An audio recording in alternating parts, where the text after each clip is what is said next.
Hello everyone, मैले चाहिँ आज निसान टेरानोको टाइमिङ मिलाउन गइरहेको छु है। यसमा चाहिँ टाइमिङ कसरी मिलाउँछ, यसमा खास टुल्स हुन्छ, टुल्स बिना कसरी मिलाइन्छ मेनुअली म तपाईँलाई भिडियोमा देखाउँछु है। यो र यो सेम हुन्छ, हामीले खोल्दाखेरि चाहिँ यसको चाहिँ मार लगाउनुपर्छ है। सेम हुन्छ, तर यताको उता उताको यता भयो भनेपछि प्रब्लम हुन्छ गाडीमा।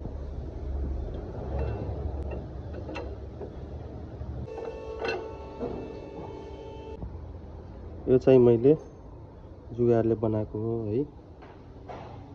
यो चाहिँ सिधा हुनुपर्छ यो चाहिँ है। अनि केमको पोजिसन माथि दुईटै भाग माथि हुनुपर्छ। अनि त्यसपछि यो चाहिँ दुईटै तल हुनुपर्छ, साइड साइडमा है, साइड साइडमा हुनुपर्छ। यो सिधै अगाडि गयो। अनि यहाँ चाहिँ इक्वल सिधै स्ट्रेट हुनुपर्छ माथि है।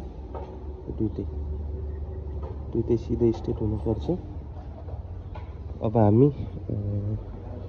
यो क्र्याङ्कलाई टपमा ल्याउँछौँ, त्यसपछि बेल्ट हाल्छौँ। स्टार्ट गरेर पनि देखाउँछु म तपाईँहरूलाई। यहाँ मैले पिस्टन टपमा ल्याएको छु है।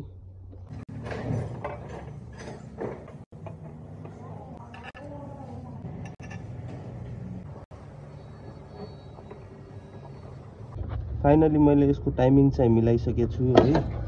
टाइमिङ मिलाउँदाखेरि यो एकदम सिधा हुनुपर्छ यसको है।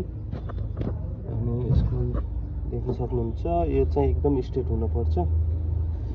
डस्टरको, टेरानोको, निसान टेरानोको टाइमिङ मिलाउन चाहिँ यसरी हो है। यो एक्जेसको पनि भयो, इन्टेकको पनि भयो यो चाहिँ है। इन्टेकको र एक्जेसको एकदम स्ट्रेट हुन्छ माथि। यसको यो जुन पाल हुन्छ यो चाहिँ सिधै यहाँ सिधै तल हुन्छ है टपमा ल्याउँदाखेरि। पिस्टन टपमा छ कि नै भनेर यसरी पनि चेक गर्न सकिन्छ है। पिस्टन चाहिँ टपमा छ। फाइनली हामीले सबै टाइमिङ साइमिङ सब फिट गरिसकेको छ है। अब स्टार्ट गरेर हेर्छौँ। तपाईँ स्टार्ट गरे त